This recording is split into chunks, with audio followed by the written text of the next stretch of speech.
Welcome to People Unplugged, the podcast from the creative team at People Unboxed. I'm Westy, Digital Director at People Unboxed. This is the People Unplugged podcast.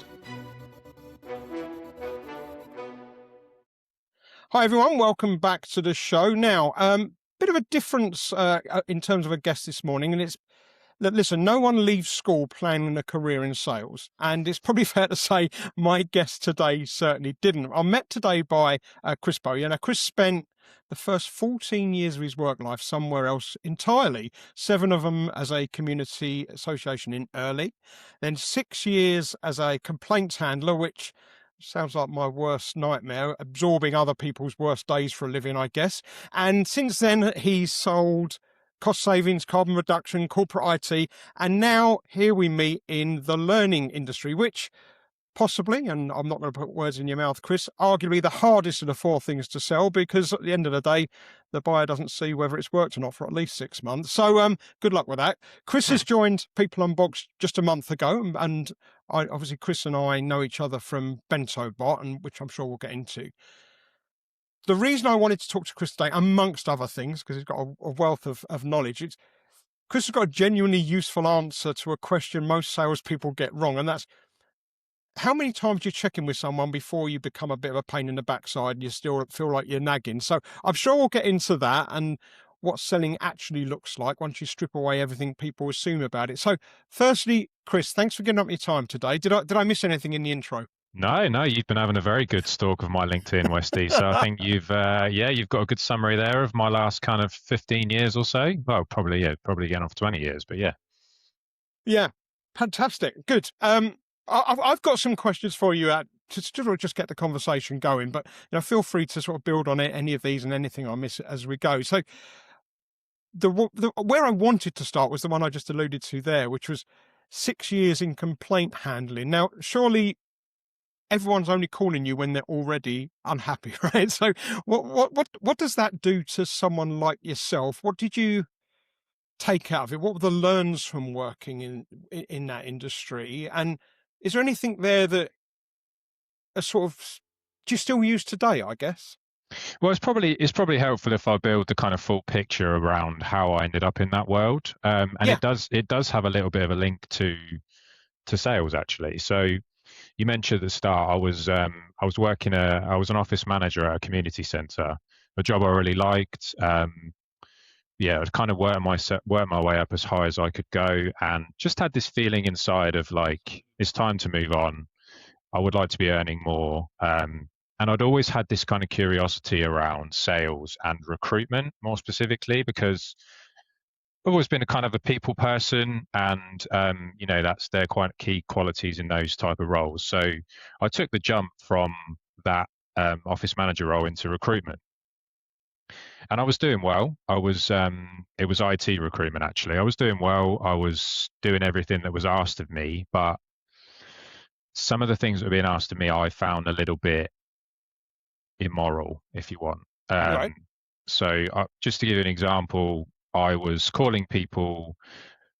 When you're in recruitment, you've either got a job to sell or you don't. And if you don't, one of the best ways to find out where those jobs are is to get that information from candidates, so people looking for jobs.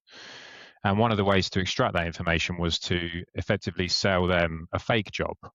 So you call them and say, I've got this dream job for you. What do you think? Where else have you been interviewing recently? So you're effectively using them for information. And I just wasn't comfortable with it. I was having good chats with people who were out of work, and I was using my people skills, which is why I transitioned to that environment. But the way I was getting that information didn't sit comfortably with me. I tried to, I like to think I have a fair bit of integrity, and I'm quite an honest guy. And I just wasn't comfortable with it. So I ended up leaving the job after 3 weeks. So I actually just walked out because I wasn't comfortable.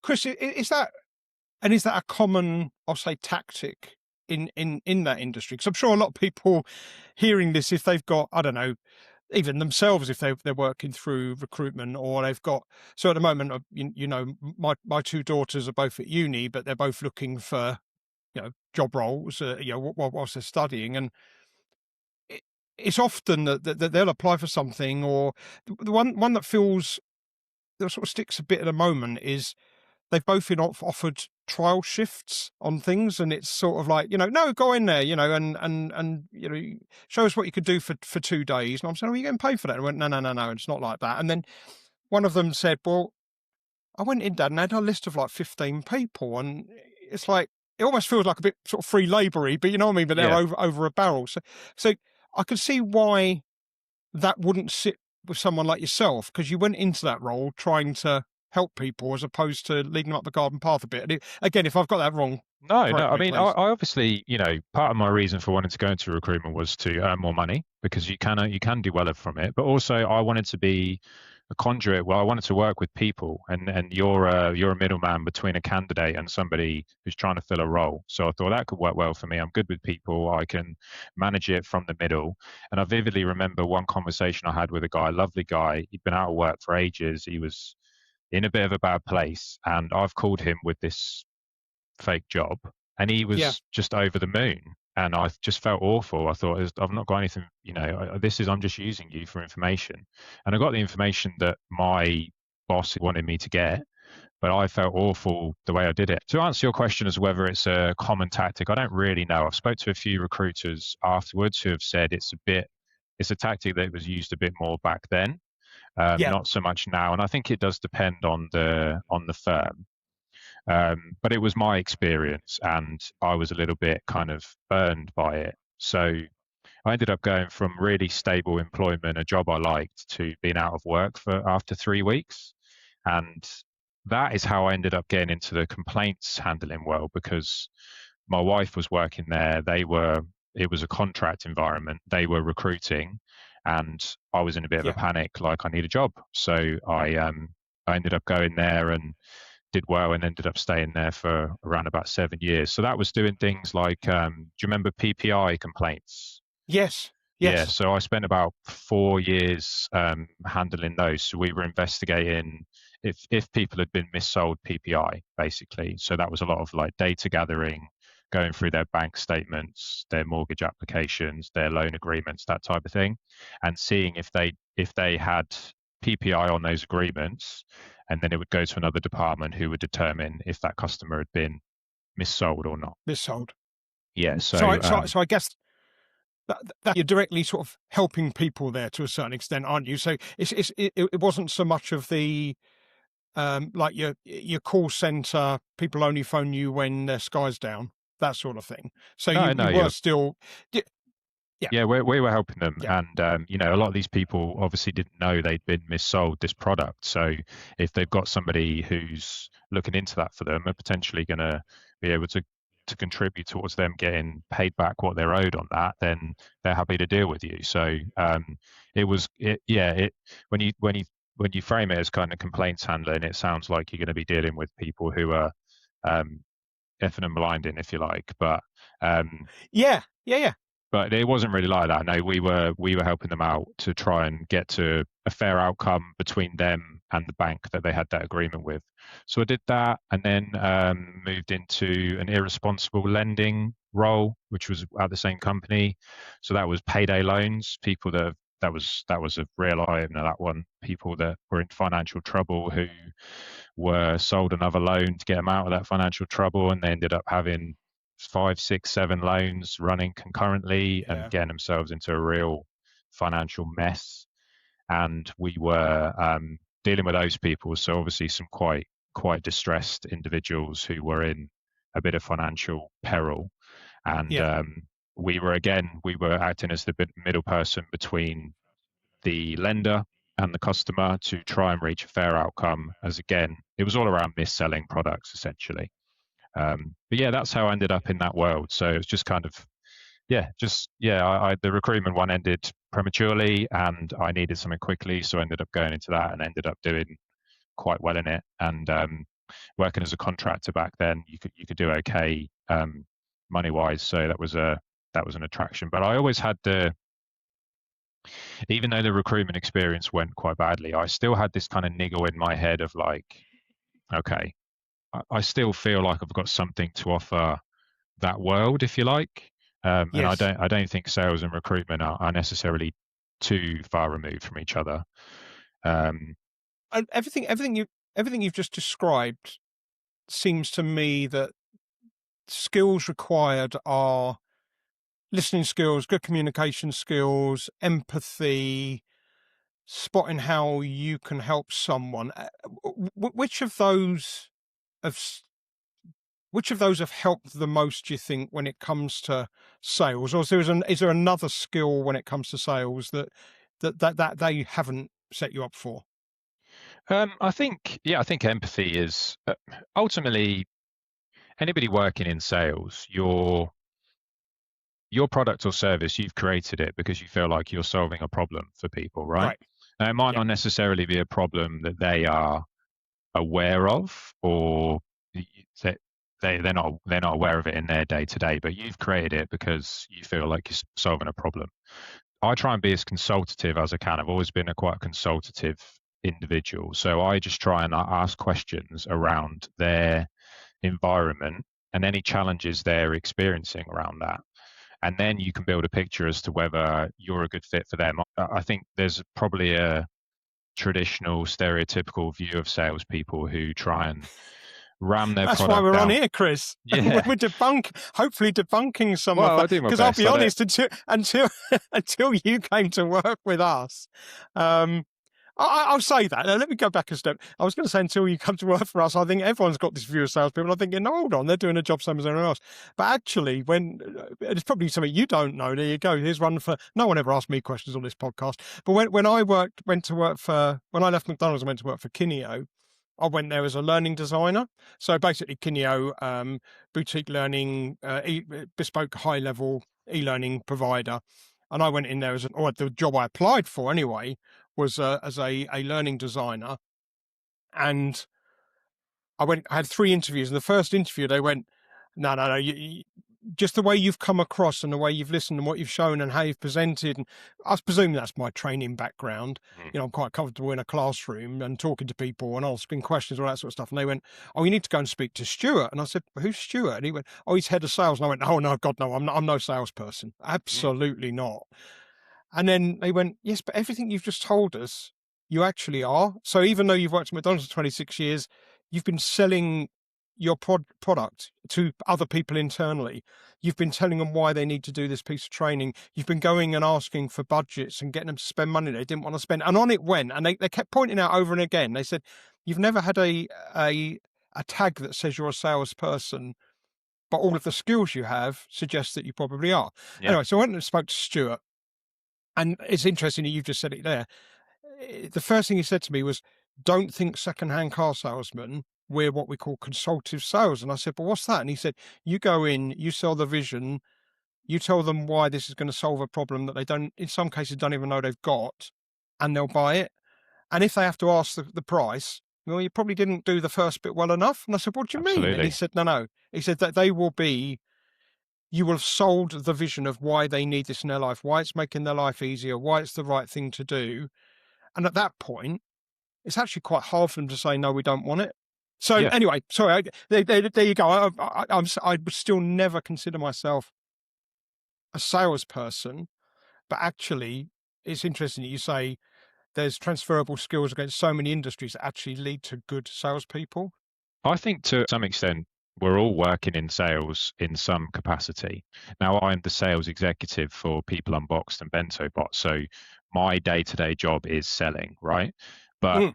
you help me with demos and you help me with other calls, and every interaction that you have with that prospect or that customer is a form of selling. Now, you might not feel like you're selling, but you're still answering their questions, you're still digging into their environment.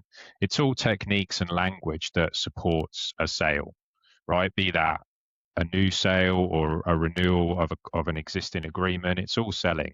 And I did some sales training a couple of years ago, and the trainer was very much big on that, of like, there was a load of people in there who they just hated the thought of themselves as a salesperson in a similar way Yeah, to what you just said. it's the label, And isn't it? Yeah, yeah, yeah. it's the label, because we're still attached to those stereotypes. And I'm sure there's still plenty of those type of individuals out there, and they're probably doing really well. Good luck to them. But he was, he was very big on you all need to kind of remove this complex you've all got about being salespeople and be proud of the fact that you're a salesperson, because every business relies on sales in one way or another, be that referrals or renewals or new stuff or business development. And just to build on what that guy said to you, I one of the first things that I always like to try and do when I speak to somebody is find out if we're a fit for them, rather than assuming that our product or service can automatically help them. Obviously, we believe it can help a lot of people,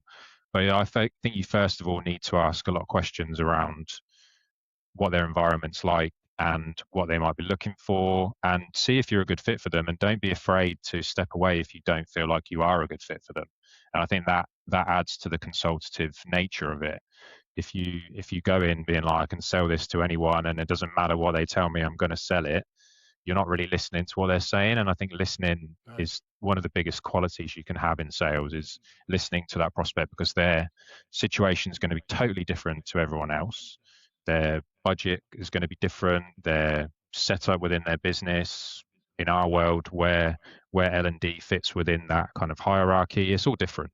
So you need to get a real understanding of who you're dealing with, and go from there, really. So I always try and keep that kind of front of mind.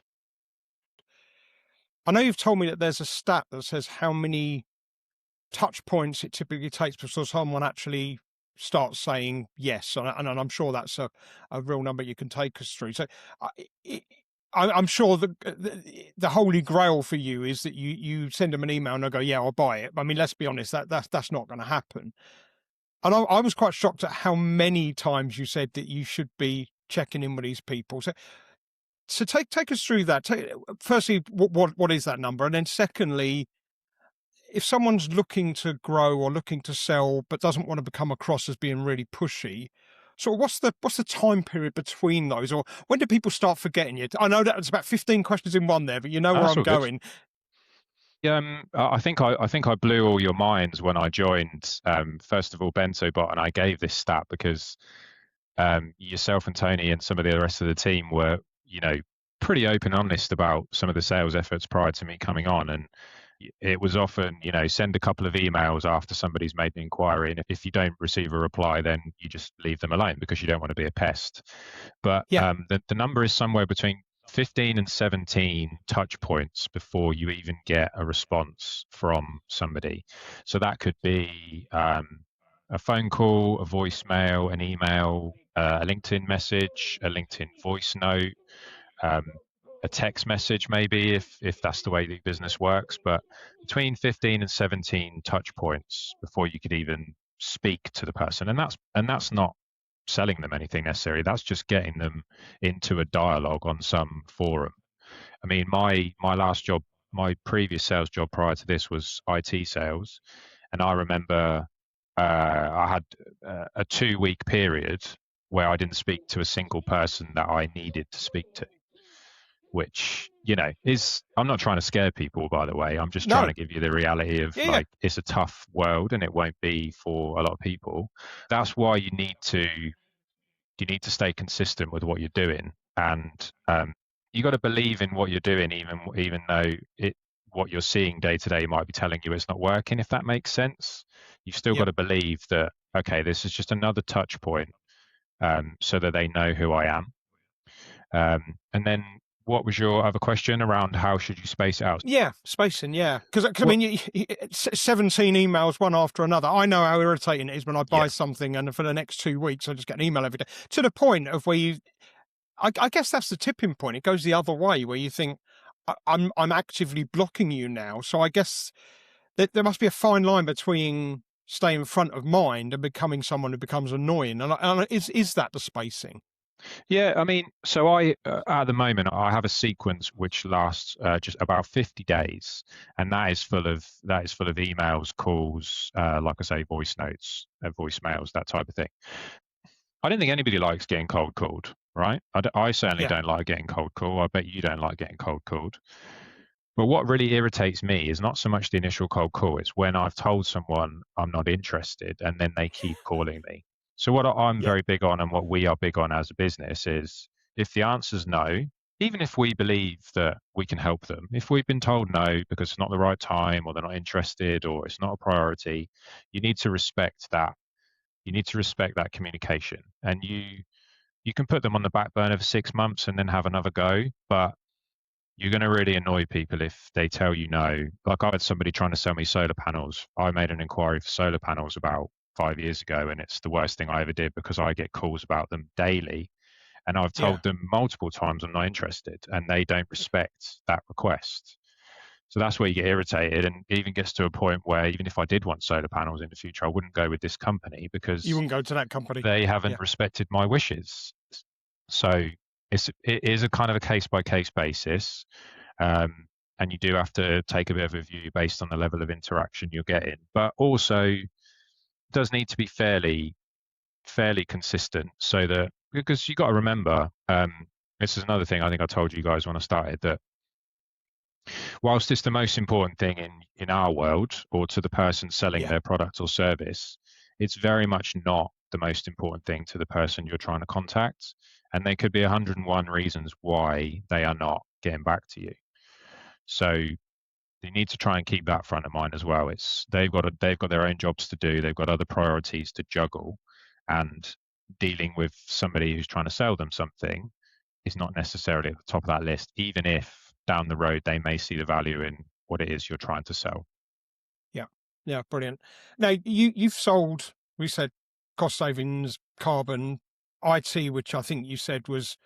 I think you're right in saying was relatively easy because you almost not use a scare tactic, but people go, well, if you don't buy this, is this what might happen, which is kind of scary. And now we're on to learning and specifically something like Bento Bot, which is it's probably fair to say different to anything else they would have seen before when it comes to buying like a learning platform. So does the number of touch points change depending on what you're selling, or is the important bit that the discipline stays the same and all of the rules that you've just put in place, you know, you still live those, as in if they've said no, they've said no and whatever.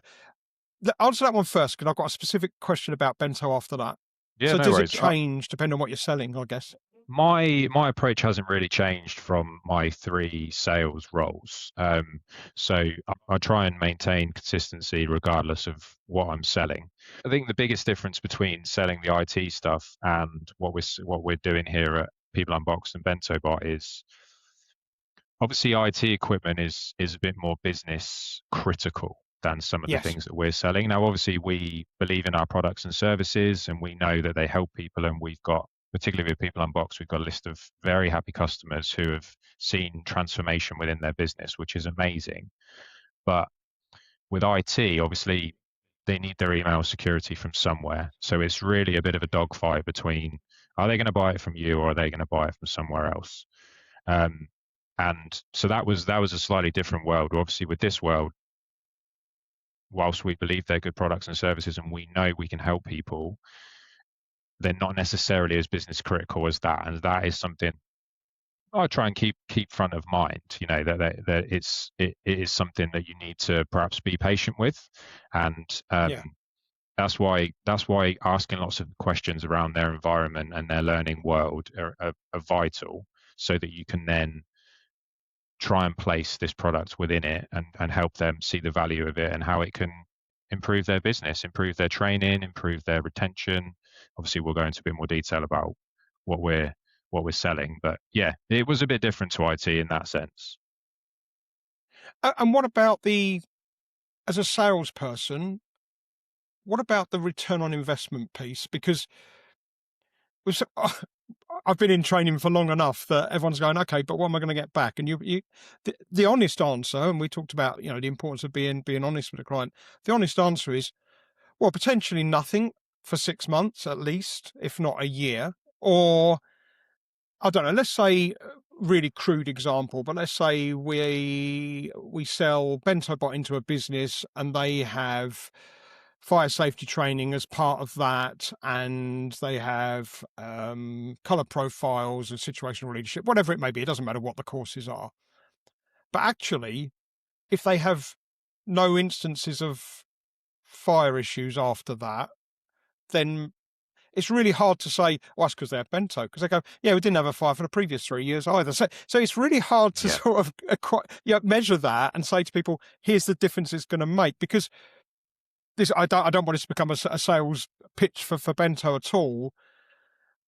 But as someone who's fairly recently come into the business, and maybe I'm biased, but this is why I'm asking you. We never show bento to anyone who doesn't go, I absolutely love this. I totally get what you're trying to do. I love where it's going. I love what it's going to do for your learners. But it's still really hard to get over the line. And I don't, is it because it's not business critical? Is it because it's perceived as a nice to have? And I don't know how we change that perception.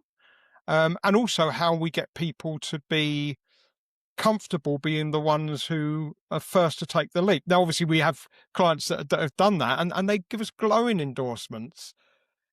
And we go to shows, and the shows say, I love this. It's so much different to what everyone else is doing.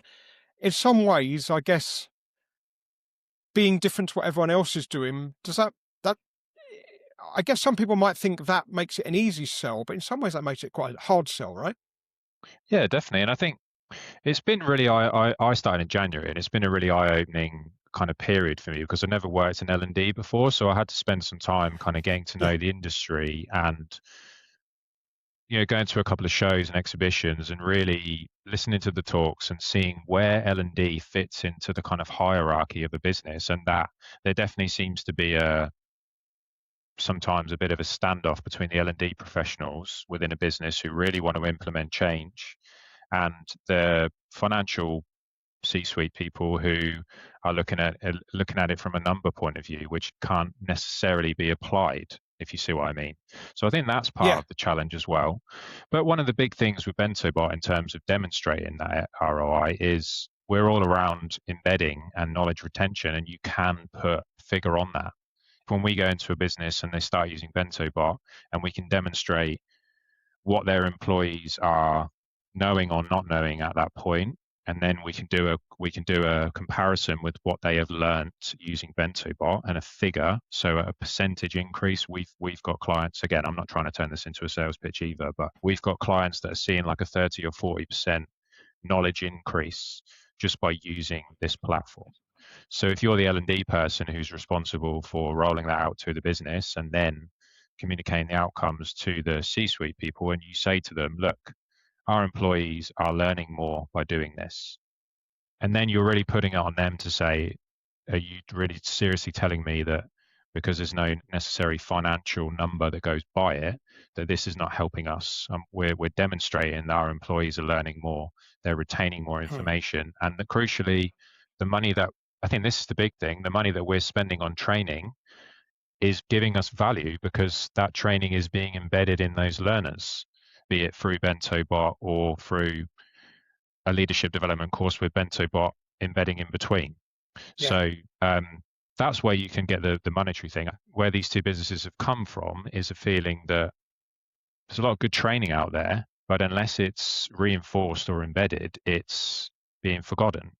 And then if you're the person who's signing off for that training to be purchased and it's being forgotten within weeks or months, you're going to need to do it again. And then that is something that you can look at from an ROI perspective. You say no one asks you questions on these podcasts, so I'll ask one for you. In your experience of working in the L&D world, have you seen L&D fall down the pecking order of business priorities? And how does that sit with you as somebody who's kind of passionate about it? I think L&D have always been seen as an important department because if something's not going right, the default position is people need training. And unfortunately, in some cases, that's not actually the case. So it's like, well, okay, we're all getting this wrong, therefore you need to train people better. So there's that part of it where L&D is brought in to be the savior of everything, but at the same time, when you do a big L&D initiative and it improves something, the department that you've trained quite like taking the credit for it. So it's a bit of a thankless task being an L&D. It's a bit like being an area manager, I guess, of a, like say a large retail business. It's like, if you're doing a good job, all of your managers look brilliant and they get praised for it. And if your managers don't look good, then clearly you're doing a bad job. So I'm not saying that it's quite the same, but L&D has become, it's people see it as being ultra important, but at the same time, it's also the easiest place to cut budget. If there's no budget, it's the easiest thing to cut. So whether that be bring us in to do or create some gorgeous high-end e-learning back in the day, and now, well, I can ask an AI agent to write something for me, or I can go onto one of these off-the-shelf things. It's not quite right. It's not the right fit, and the experience for the end user is not great. But at the end of the day, it ticks that box, and we've done it. And that's the problem. And to be honest, I'm speaking quite openly now, Chris. I think that's potentially where people struggle with Bento. They love it. They love what it does. They love the idea. They love the experience for the end user. But then they have to balance up. Yeah, there's no doubt it was great for the end user. But at the end of the day, I just need something so I can tick a box and say 10,000 people have done this bit of learning. That's the underlying problem, because both of those systems do that. One does it so that they've actually changed behavior and they've listened, they're going to do it like this forever and a day. One ticks a box and says, yeah, everyone's compliant, so that if they have an accident, it's not our fault, it's theirs. I'm being very Oh no, I almost get it. facetious with that summary, but that is the problem, I think, where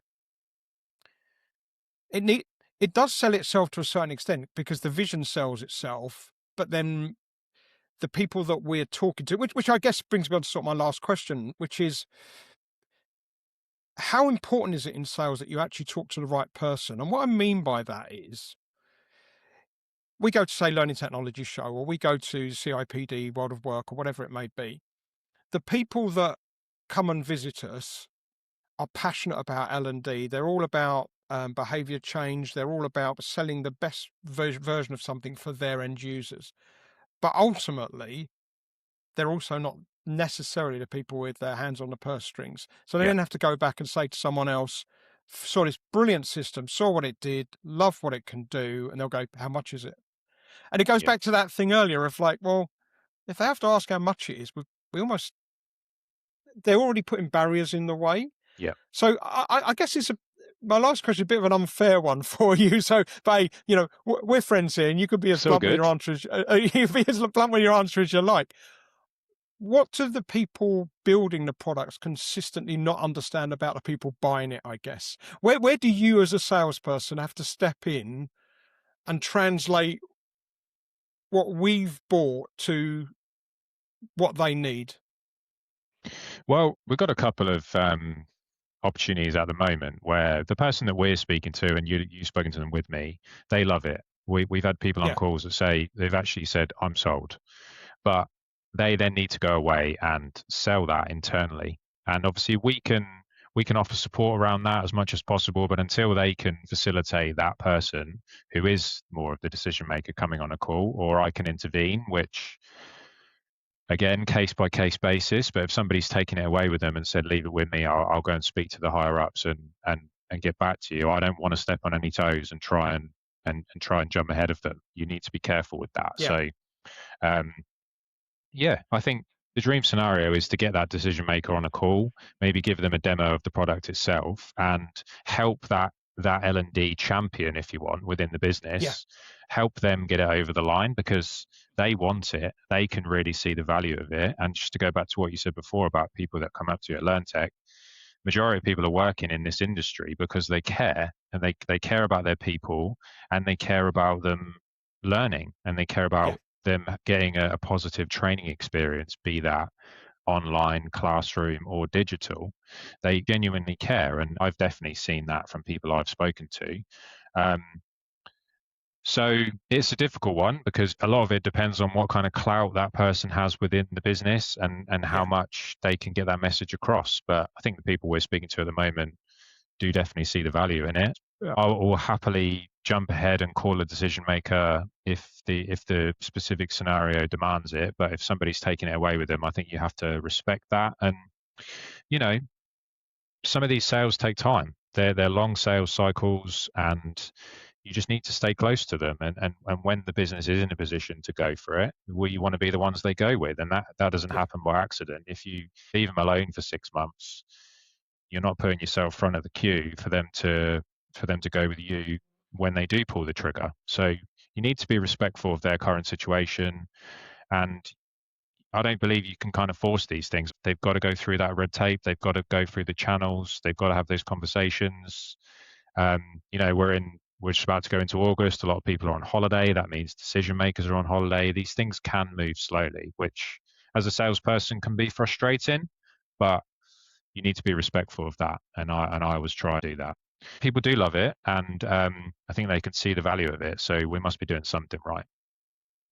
Oh no, I totally agree. It's that balance, isn't it, of not being over the top. We got 15 to 17 check-ins, so let's just make sure we're doing that, but not all at once. So if I send 15 emails after 15 days, that's not necessarily going to get me a better result than sending 15 emails across 2, 3, 4 months.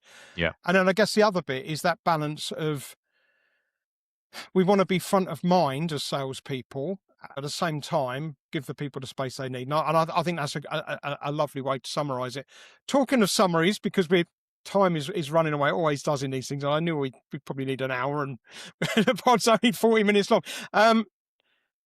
Help us understand more about Chris. Tell us about your ultimate weekend. You can do anything, my friend, anything you like. What's the ultimate weekend for you look like? Oh, it would have to be something involving golf, I'm afraid. So an ultimate weekend is probably, I'm a big golfer. I don't know. Ultimate weekend maybe would be, maybe I'll go and watch the Champions League final on the Saturday night, and then I'll get a plane to Augusta. Okay, I'll spend some time with my wife and my daughter on the Saturday morning and lunchtime. I'll go and watch the Champions League final, hopefully where Liverpool are playing on the Saturday night, and then I'll get a plane to Augusta to go and play there on the Sunday. Maybe when the Masters has just finished, so I get the course at its best, and it can destroy my game. I'm looking forward to. I think it's the second weekend of the new Premier League season where we have Liverpool coming to town. So I'll be looking forward to that as we welcome them to Portman Road. I thought I was going to miss it because it's the 5th of September, but they've moved it to the Friday night game because obviously Ipswich is such a big draw, and Liverpool happen to be playing as well. So so it's now the live on Sky game, which means I can go. My wife gave me that horrified, but we're going to Canada the following morning. Oh, yeah, I'll be fine. I'll pack in advance. So anyway, there you go. So I'm either going to be I'm either going to be miserable on the plane, or I'm going to be celebrating something. Either way, I'll start it out. Chris, thanks again so much for your time. Lovely to chat. Thanks for sticking with the technical gremlins that we occasionally get. And I'll catch up with you soon, mate. See you in a bit. Pleasure. Thanks for having me on, and have a good day. All the best. Thanks for joining us today. Feeling curious to learn more about how we help people remember stuff? Well, why not sign up for a free trial of our AI-powered bite-sized learning app, BentoBot? You can do that easily at bentobot.com. And you can catch up on interviews with all of our previous guests by subscribing to this pod via Apple Podcasts or any podcast platform. Till next time, take care.